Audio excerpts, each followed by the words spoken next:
उत्तर प्रदेश में कई ऐसे मौलाना हैं जो अपने भड़काऊ बयानों से दंगा करवाते हैं, लेकिन योगी सरकार आने के बाद ऐसे मौलानाओं की अब खैर नहीं है। राज्य में माफिया और अपराधियों के खिलाफ पहले से ही तगड़े एक्शन देखने को मिल रहे हैं, लेकिन अब बारी इन मौलानाओं की है जो अपने जहरीले बयान से दंगा भड़काने का काम करते हैं।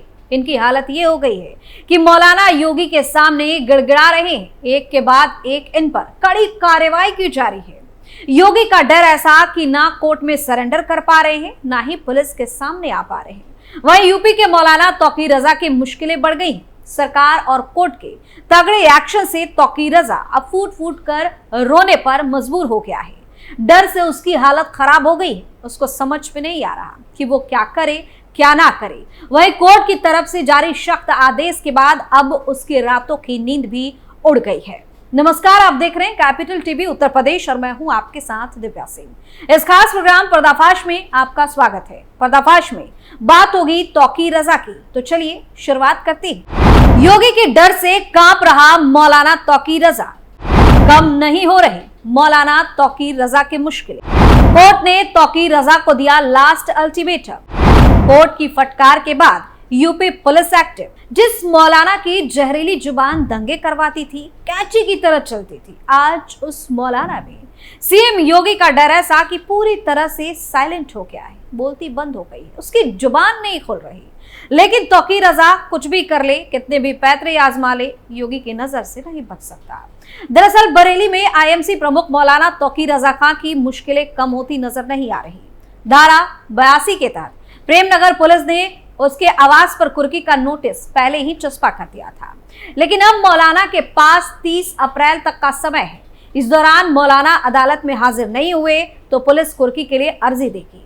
बता दें कि वर्ष 2010 के दंगे के मास्टरमाइंड बताए जा रहे मौलाना तौकीर रजा अभी तक अदालत में पेश नहीं हुए। जिला जज की अदालत में इस केस की सुनवाई थी, लेकिन मौलाना हाजिर नहीं हुए। पुलिस की तरफ से अदालत को बताया गया कि मौलाना को काफी तलाशा, लेकिन कोई सुराग नहीं मिला। उनके घर पर धारा 82 के तहत कुर्की का नोटिस चस्पा कर दिया गया है। अदालत ने इस मामले में अब 20 अप्रैल की तारीख लगाई है। वहीं अदालत की तरफ से इस मामले में 4 आरोपियों मौलाना तौकीर रजा, अबरार, आरिफ और वसीम के खिलाफ गैर जमानती वारंट जारी किया गया था। इनमें मौलाना को छोड़कर तीनों आरोपी जेल जा चुके हैं। एक मौलाना ही है जो फरारी काट रहा है और बिल में जाकर छिप गया है। बता दें कि न्यायालय की ओर से 1 अप्रैल को धारा 82 के तहत नोटिस जारी किया गया था। कानून के जानकारों की माने तो नोटिस के बाद आरोपी को 1 माह तक का समय दिया जाता है।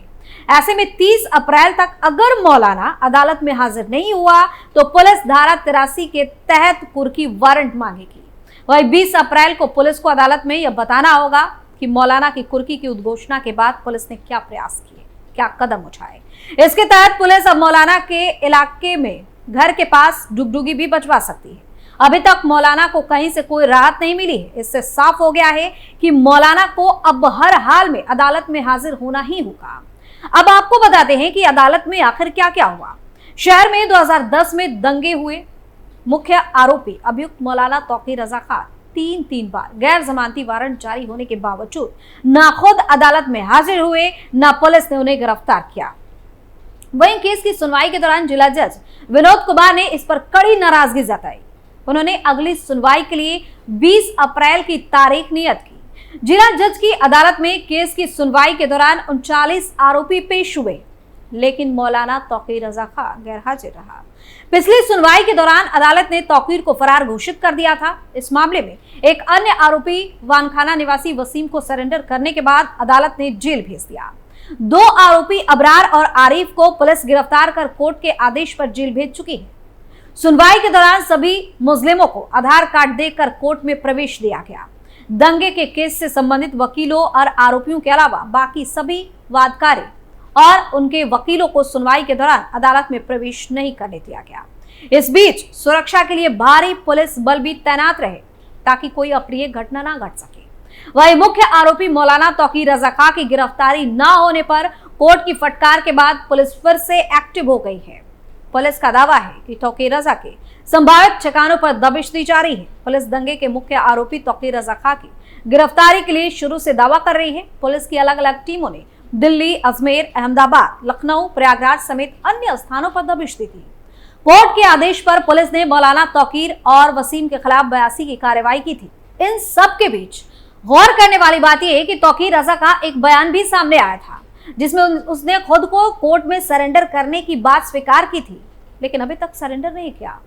दरअसल दावा किया था कि दिल्ली में अस्पताल से छुट्टी के बाद इत्तेहादे मिल्लत काउंसिल प्रमुख मौलाना तौकीर रजा ने अपने दिल्ली आवास पर मीडिया से बात की थी और कहा कि वह हक की आवाज उठाते रहेंगे, भले ही उन्हें मुख्तार अंसारी की तरह जेल में जहर देकर या अतीक और अशरफ की तरह पुलिस की मौजूदगी में गुंडों से गोली मरवा दिया जाए।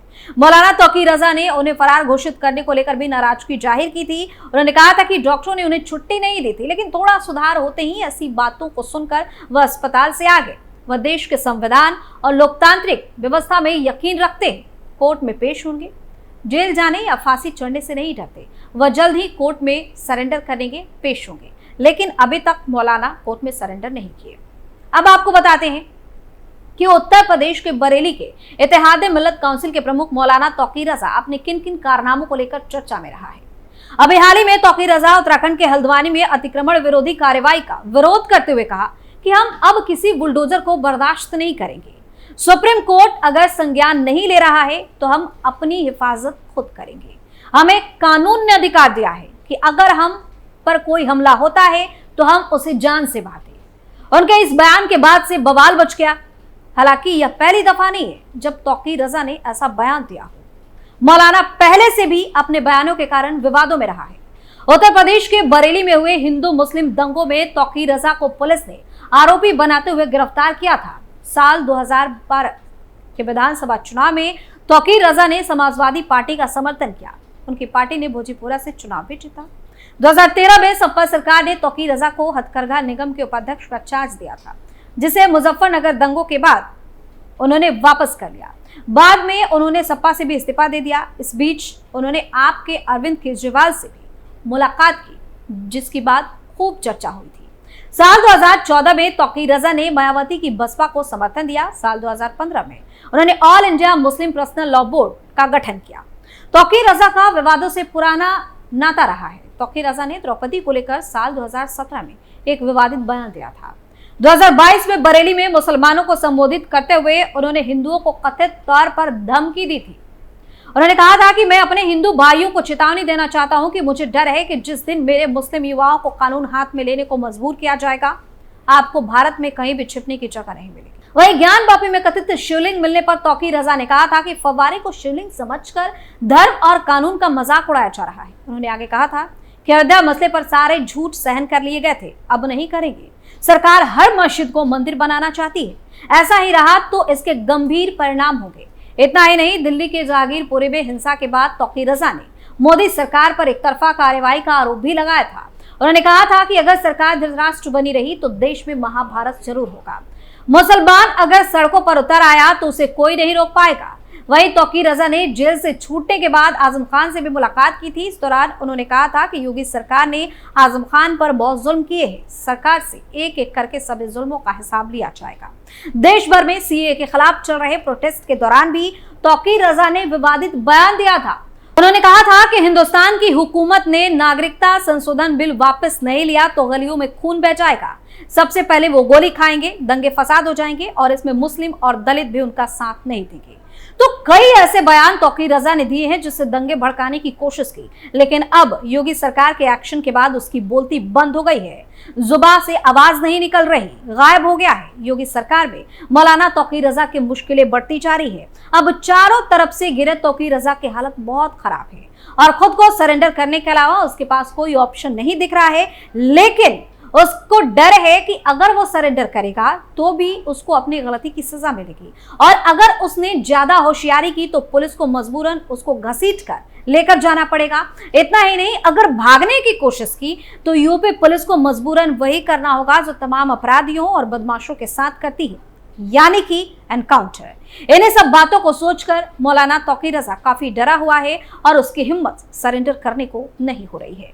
पर्दाफाश में फिलहाल के इतना ही। नए मुद्दे के साथ फिर से पेश होंगे, तब तक के लिए आप देखते रहिए कैपिटल टीवी उत्तर प्रदेश। नमस्कार।